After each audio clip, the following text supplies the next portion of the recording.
Dude, you look great, first of all. Yeah, Thanks it's for stepping dressed up. up for you, man. I feel like I've done a lot of Zooms in the last couple of weeks, and everyone takes it as an opportunity to dress down. So Well, I'll tell you what, this is my first one, so I decided to go all in for you. awesome, man. How are you? How's the family? We're doing well.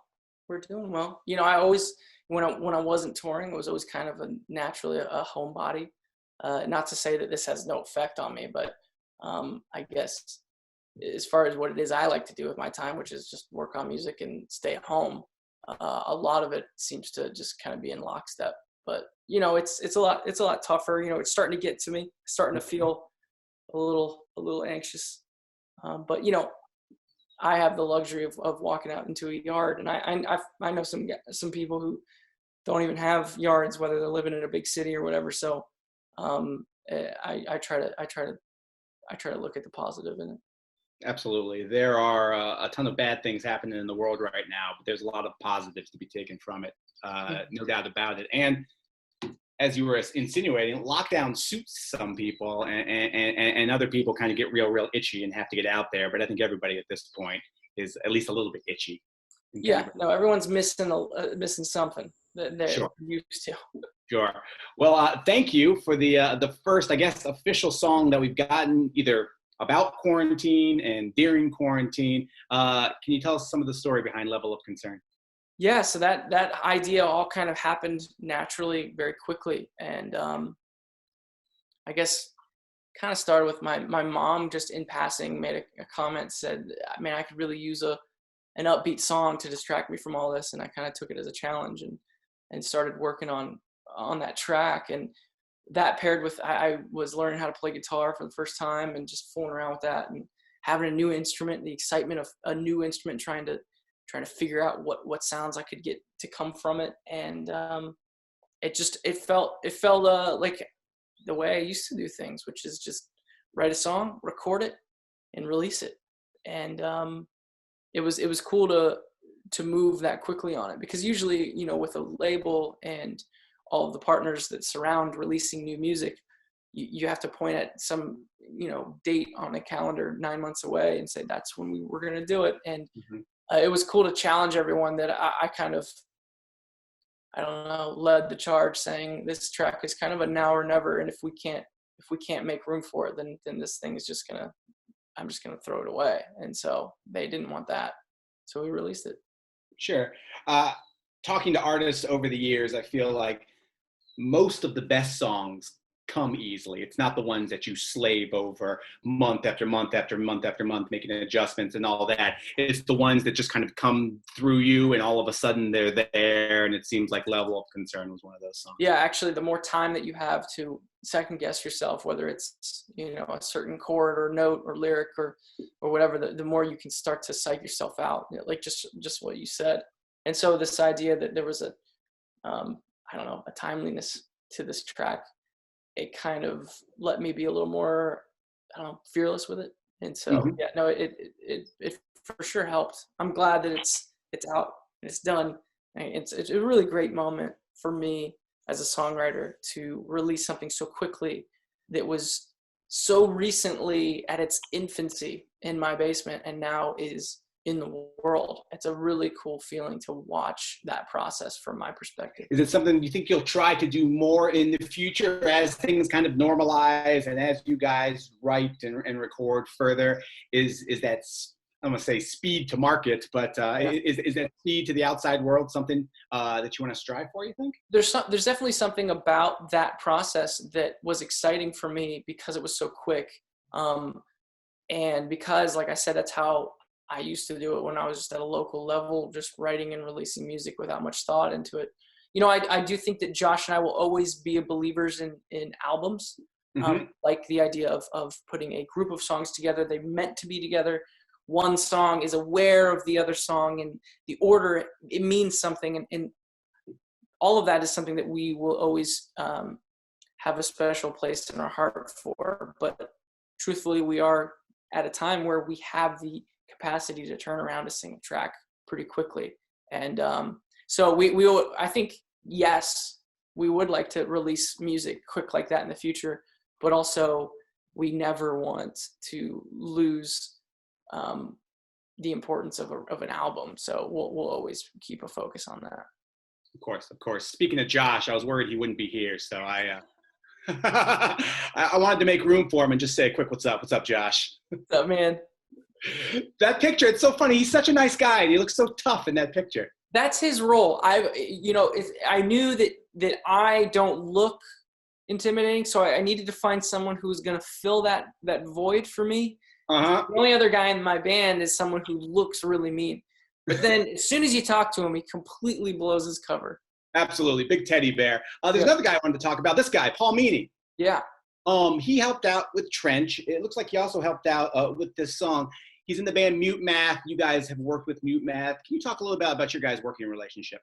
Yeah, so Mutemath was a band that Josh and I both kind of, we went to shows together. I mean, we loved that band, and we were fortunate enough to have them tour with us for a summer and got to know them naturally. And for me, I don't know, I just was drawn to Paul because of his DIY approach to recording and writing music their whole career. I mean, those guys recorded their own records their whole career. They figured it out the hard way. They trial and errored everything.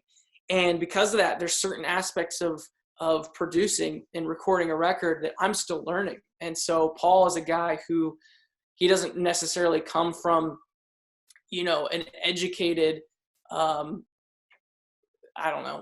background when it comes to production. Everything that he's learned has been something that he's learned organically. And so specifically when trying to capture live drums and organize a live drum kit and all of the mics that would go into capturing live drums, because Josh's energy that he puts into his performances are so important to who we are as a band. That's one of the sciences that I haven't quite cracked as a producer. And so Paul really came in and helped me. We'd never really had Josh record drums in his own studio, in his own house, and send them to me. And so Paul was there to kind of help me organize that and put that together and make sense of it all. And then kind of help put the track over the finish line for us. So he's someone I'm learning from.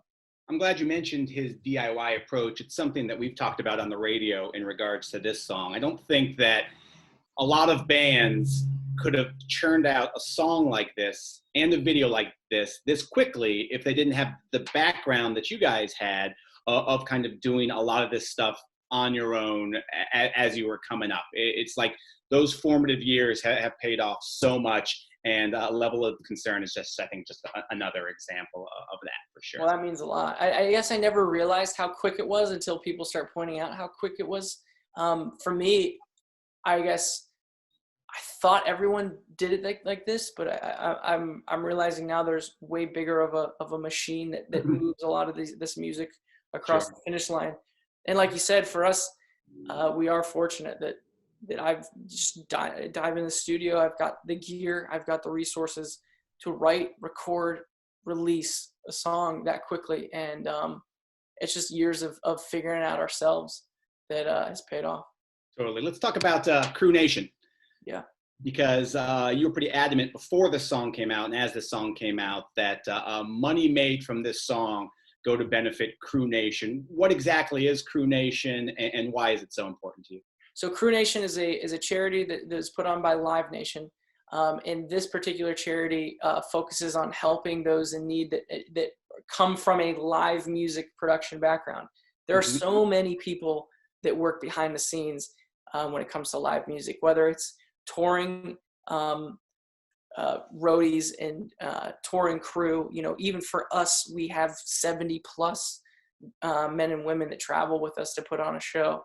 But then not only that, but these arenas and these venues that we've visited, and now our almost 10 years of touring that we've rubbed shoulders with, these big buildings are kind of the pulse of a lot of these cities, and they have so many people that are part of it, that make it breathe. And with live music basically hanging in the balance, these people are hanging in the balance. And it just felt right to not only say, hey, here's a charity that we believe in the cause, but to also contribute something. So that's where the song felt right to, parallel it with this this charity, but also, we have a hoodie on our website that all the proceeds, if you buy this hoodie, it's going to go to helping someone who is traditionally working at a venue and is at home right now with really not knowing when they're going to get back to work. It's great. There are all sorts of people in this world right now that need a little bit of help. And if you have the ways and means to help somebody out, and music is near and dear to your heart, Crew Nation, you could do a lot worse than supporting Crew Nation. Absolutely. Speaking of live music, the band still has a bunch of shows on the books for the summer. I know there's a trip to Russia still happening. Your thoughts on that? Do you think it's going to happen? Have you heard anything? What's the status of 21 Pilots playing shows in 2020 at this point?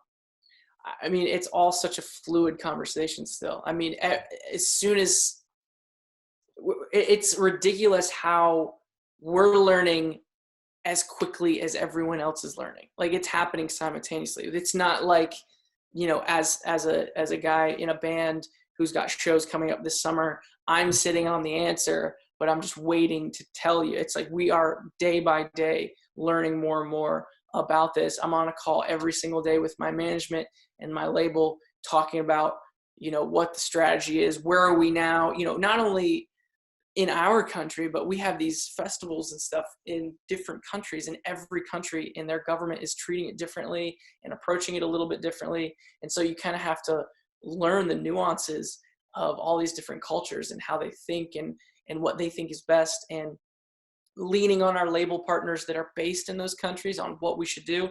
I guess all that to say, it's a long-winded answer. We're still not sure.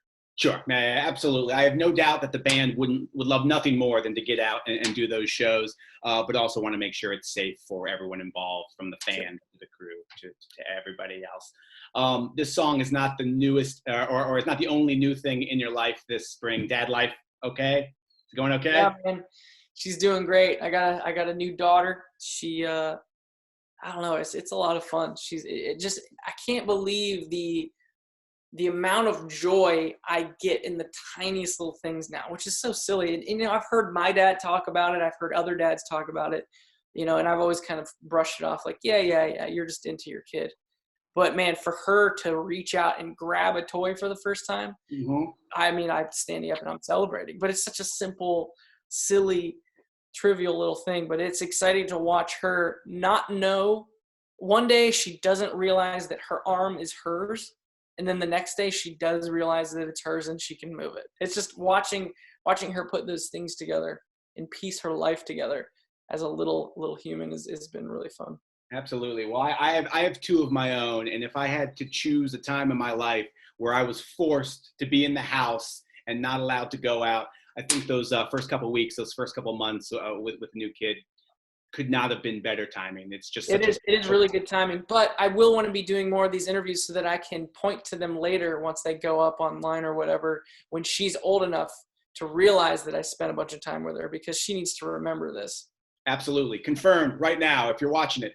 Absolutely, Rosie. He spent the time. He spent a ton of time with you. You just didn't know because you weren't real thinking yet. Absolutely.